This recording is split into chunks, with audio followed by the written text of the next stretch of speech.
गरीब बहू की ससुराल में पहली राखी। जानवी अपने ससुराल में रसोई में बर्तन धो रही थी।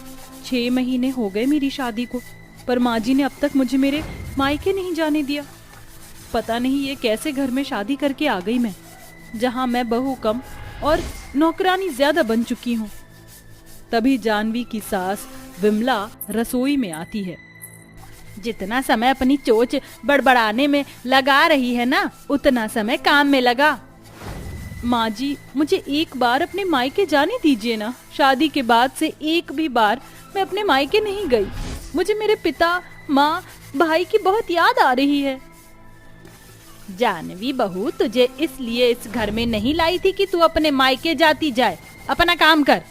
विमला बाहर चली जाती है। जानवी अपने पति रोहन और सास ससुर विमला बलराम के साथ रहती है। 6 महीने पहले ही जानवी और रोहन की शादी हुई थी।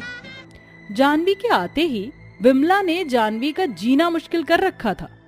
वो रात दिन जानवी से घर का काम करवाती थी और कभी जानवी को उसके मायके नहीं जाने देती थी। देखते ही देखते शाम हो जाती है। जी सुनिए, पायल बिटिया को फोन करके घर बुलाइए ना। विमला, पायल बिटिया 8 दिन पहले ही तो यहाँ से गई है।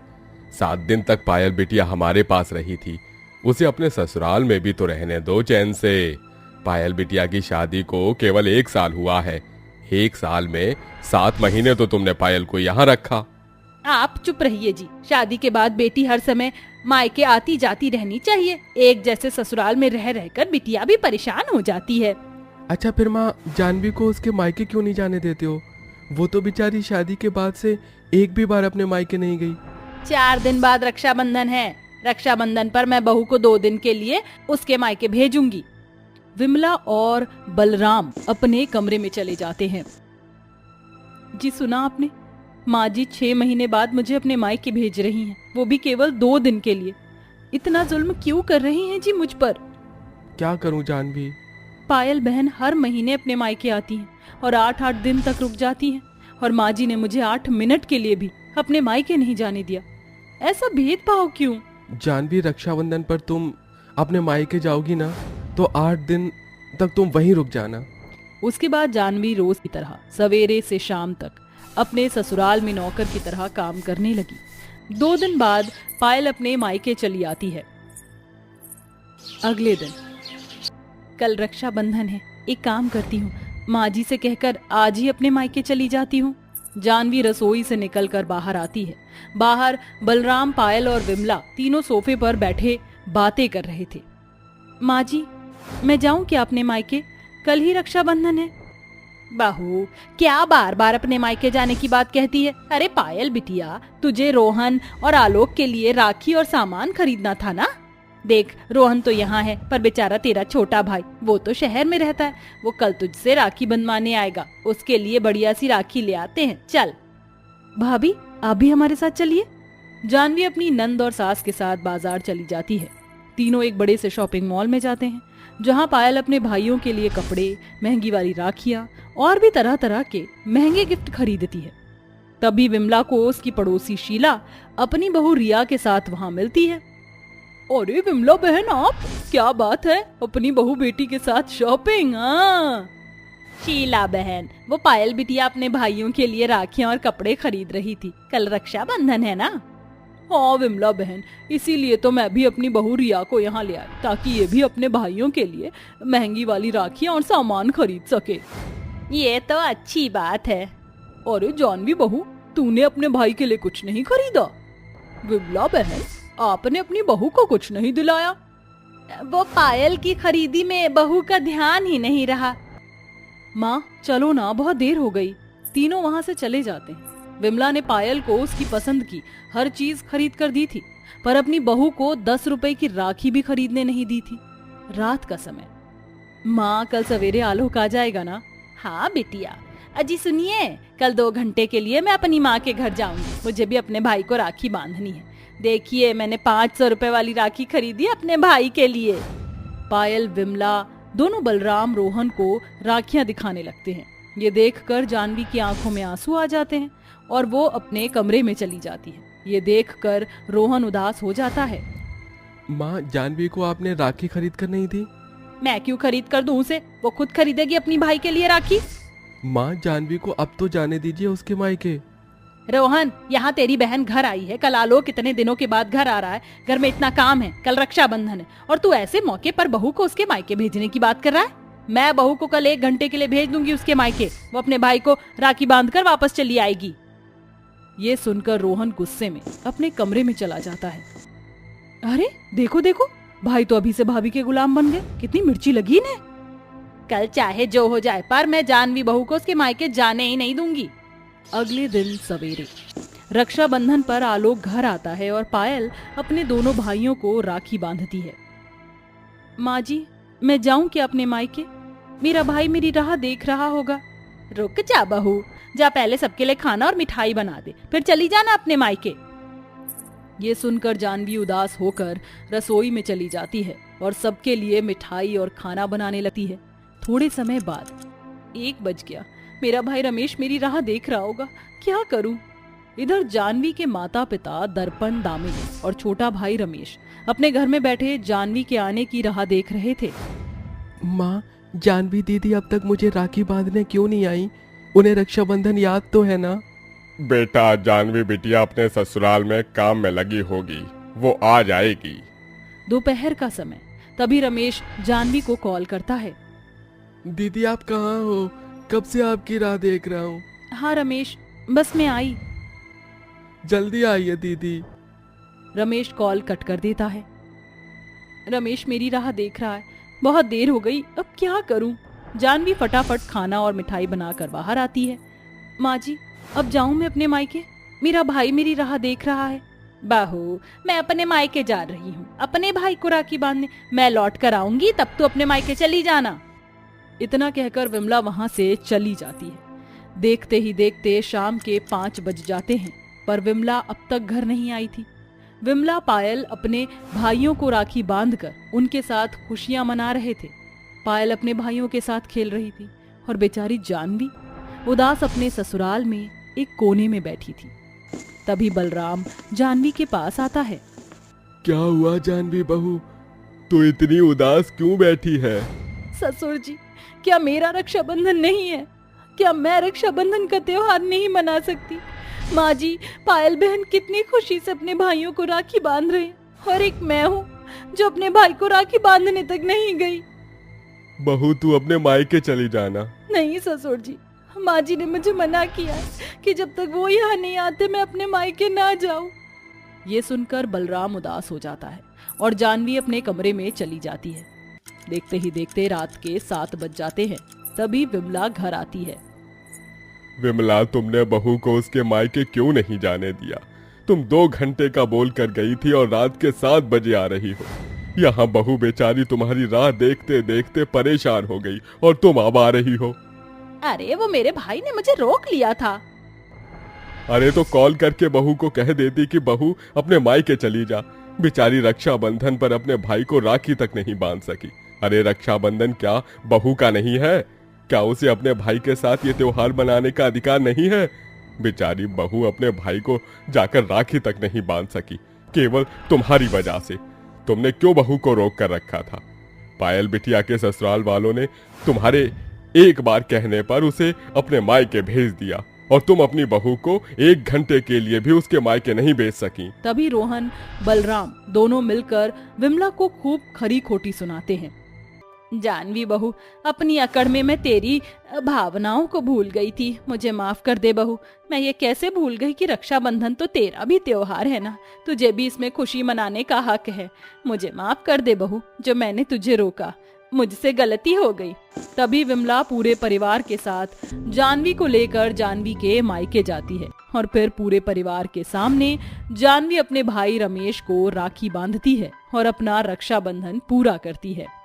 कलावती के लिए आज बड़ा ही खुशी का दिन होता है, क्योंकि आज कलावती के 4 बेटे अनुज, मनीष, मोहित, रितेश की निया, ऐश्वर्या, श्रुति और अर्चना नाम की लड़कियों से शादी होती है। निया, ऐश्वर्या, श्रुति दिखने में काफी सुंदर और गोरी होती हैं, जिससे तीनों बहुओं को ही अपने गोरे रंग पर घमंड होता है।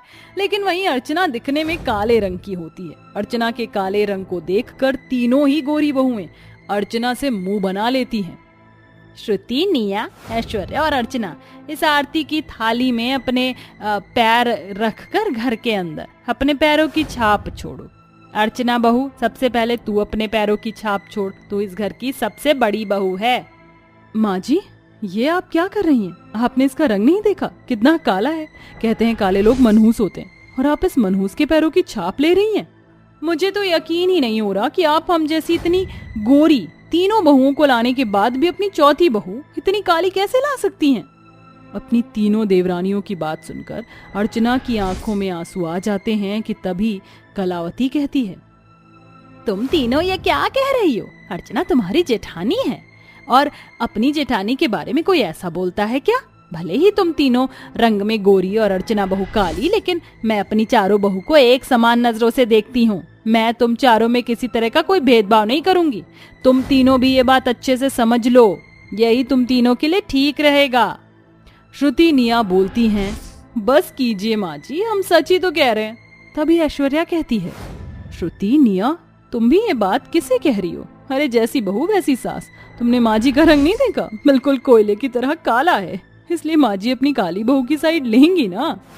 ऐश्वर्या, तुम ये क्या कह रही हो? जानती भी हो अपनी सास के बारे में कोई ऐसा कैसे बोल सकता है? अभी की अभी माँ जी से माफी मांगो। हमारी प्यारी काली जेठानी, अपना ये भाषण अपने पास रखो, समझी? हमें तुम्हारा भाषण सुनने में जरा भी इंटरेस्ट नहीं है। तुम होती कौन हो मैं ये बातें बताने वाली कि हमें किससे कैसी बात करनी चाहिए और कैसी नहीं? श्रुति, ऐश्वर्या और निया की बात सुनकर अर्चना और कलावती की आंखों में आंसू आ जाते हैं। अपनी बहू और देवरानियों की ऐसी बात सुनकर कलावती और अर्चना कुछ नहीं कह पाती हैं, जिसके बाद तीनों गोरी बहुएं मुंह बनाते हुए अपने कमरे में चली जाती हैं। ऐसे ही शादी का पहला दिन गुजर जाता है। चारों बहुओं की शादी को पूरा 1 महीना गुजर चुका था, लेकिन तीनों गोरी बहुएं घर के किसी भी काम को हाथ नहीं लगाती हैं और पूरे दिन बैठकर सिर्फ शॉपिंग, घूमना फिरना और अपना मेकअप करती हैं। और बेचारी अर्चना को ही घर के सारे कामकाज करने पड़ते हैं, जिसे देखकर कलावती को बहुत बुरा लगता है। लेकिन कलावती जानती थी कि उसके कहने पर भी उसकी तीनों गोरी बहू पर इस बात का कोई फर्क नहीं पड़ेगा। बहू, ये देख, ये हमारे खानदान का सोने का सेट है। इसे मेरी सास ने मुझे दिया था और मैं तुझे दे रही हूँ। तू इस सेट को संभाल कर रखियो, ठीक है? ये तेरे पर काफी अच्छा लगेगा। माँ जी, आप ये मुझे क्यों दे रही हैं? क्योंकि बहू, तू इस घर की बड़ी बहू है और इस हार पर सिर्फ तेरा हक है, ना कि किसी और का। मेरी काली सासू माँ जी, मेरी काली जेठानी बिल्कुल ठीक कह रही है। इतना सुंदर हार अगर ये ब्लैक ब्यूटी पहनेगी तो इसकी तो सारी की सारी शोभा ही चली जाएगी। चाहे तुम लोग कुछ भी बोलो, लेकिन इस हार पर सिर्फ अर्चना बहू का हक है, ना कि तुम तीनों में से किसी का। आप क्यों मुझसे अपनी बेइज्जती करवाने पर तुली हुई हैं? चुपचाप से ये हार आप हमें दे दीजिए या और बेइज्जती कर दें। जुबान संभाल कर बात करो, तुम्हें ये हार ही चाहिए ना? रखो ये हार, माँ जी से बढ़कर नहीं है। बहू, ये तू क्या कर रही है? इस पर तो सिर्फ तेरा हक है। मेरे लिए इस हार से बढ़कर आपकी इज्जत है। आप मेरे साथ हो, इससे बढ़कर और मुझे कुछ नहीं चाहिए। ये हार आप इन्हें ही लेने दीजिए। अर्चना वो सोने का पूरा सेट उठाकर अपनी तीनों गोरी देवरानियों के हाथ में रख देती है, जिसके बाद तीनों खुश होकर उस सेट को आपस में बांट लेती हैं और अपने कमरे में चली जाती हैं। कलावती की तीनों गोरी बहुएं कभी अर्चना को तो कभी कलावती को उनके काले रंग को लेकर हमेशा ताने देती थी। ऐसे ही समय बीतता रहता है कि एक दिन कलावती अपनी तिजोरी में बहुत सारे पैसे रख रही होती है, जिसे कलावती की तीनों गोरी बहू देख लेती हैं और उनकी नीयत बदल जाती है। ऐश्वर्या, निया, देख रही है तुम दोनों, हमारी काली सासू माँ के पास कितने सारे पैसे हैं और इसके बारे में हमें कुछ पता नहीं है। अगर ये पैसे हमें मिल जाए तो हमारी जिंदगी में तो 4 चांद लग जाएंगे, फिर हम आराम से अपनी जिंदगी को जिएंगे। लेकिन ये पैसे हमें कैसे मिलेंगे? सारी प्रॉपर्टी तो इस काली बुढ़िया के नाम है और मुझे तो लगता है कि मरते हुए ये सारी प्रॉपर्टी अर्चना के नाम कर देगी। अगर एक बार प्रॉपर्टी अर्चना के नाम हो गई तो हम तो इस घर में नौकर बनकर रह जाएंगे। तुम बिल्कुल ठीक कह रही हो। माँ जी ने तिजोरी की चाबी भी अर्चना को दे रखी है, इसलिए अब हमें अपने रास्ते का कांटा हटाना होगा, जिसके बाद सारी प्रॉपर्टी हमारे नाम हो जाएगी। लेकिन ये सब होगा कैसे?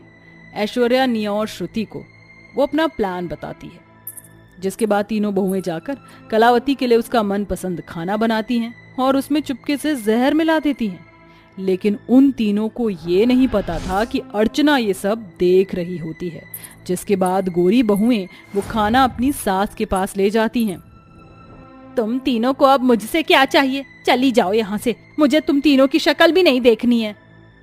आप हमें माफ कर दीजिए, हमने आज तक जो कुछ भी किया उसका हमें पछतावा है। अब हम कभी भी आपके या अर्चना भाभी के साथ ऐसा कुछ भी नहीं करेंगे। हमें हमारी गलती का पछतावा हो चुका है। अब हम कभी भी काले या गोरे रंग में भेदभाव नहीं करेंगे। अपनी तीनों बहुओं को माफी मांगता देख कलावती अपनी तीनों बहुओं को माफ कर देती है, जिसके बाद आज हम तीनों ने आपके लिए आपका मनपसंद खाना बनाया है, खाकर बताइए कि कैसा बना है। कलावती जैसे ही खाना खाने जाती है तो अर्चना अचानक आ जाती है और कलावती को खाना खाने से रोक देती है। माँ जी, खाना मत खाइए, इस खाने में जहर मिला हुआ है। मैंने अपनी आंखों से देखा था इन तीनों को इस खाने में जहर मिलाते हुए। ये तू क्या कह रही है बहू? भला ये तीनों मुझे क्यों मारना चाहेंगी? माँ जी, ये तीनों आपको आपकी प्रॉपर्टी के लिए मारना चाहती हैं। मैंने इनकी सारी बातें सुन ली थी। ये झूठ कह रही है, भला हम ऐसा क्यों करेंगे? मैं झूठ नहीं बोल रही हूँ। अगर माँ जी आपको यकीन नहीं है ना, तो इन तीनों को बोलिए कि ये तीनों इस खाने को खाएं, फिर देखना दूध का दूध और पानी का पानी हो जाएगा। लगता है अर्चना बहू को कोई गलत फहमी हुई है, इसलिए तुम तीनों ये खाना खा लो। कलावती की बात सुनकर ऐश्वर्या, श्रुति और निया तीनों ही डर जाती हैं और खाना नहीं खाती है, जिसे देखकर कलावती को अर्चना की बातों पर विश्वास हो जाता है और वो कहती है, तुम तीनों भले ही रंग से गोरी हो लेकिन दिल की बहुत काली हो। मुझे नहीं पता था कि तुम तीनों ये सब करोगी। अब तुम तीनों इस घर में रहने के लायक नहीं हो। अभी की अभी अपना सामान उठाओ और इस घर से दफा हो जाओ। मैं अपने तीनों बेटों को कहकर तुम तीनों को तलाक दिलवा दूंगी। तुम ना ही तो इस घर की बहू बनने के लायक हो और ना ही उनकी पत्नियां। माँ जी, प्लीज हमें माफ कर दीजिए, हमें घर से मत निकालिए। अगर आप हमें घर से निकाल देंगे तो हम लोग कहाँ जाएंगे? हमारे पतियों ने अगर हमें तलाक दे दिया तो हमारी जिंदगी बर्बाद हो जाएगी। प्लीज हमें माफ कर दीजिए। माँ जी, लगता है अब इन तीनों को सच में अपनी गलतियों का एहसास हो चुका है। आप इन्हें एक मौका दे दीजिए। हर किसी को जिंदगी में अपनी गलती को सुधारने का एक मौका तो मिलना चाहिए। अर्चना की बात सुनकर कलावती अपनी तीनों गोरी बहुओं को माफ कर देती है, जिसके बाद तीनों गोरी बहुएं सुधर जाती हैं और अपनी काली सास और काली जेठानी के साथ हमेशा अच्छा बर्ताव करती हैं, जिसके बाद अब सब खुशी खुशी एक साथ रहते हैं।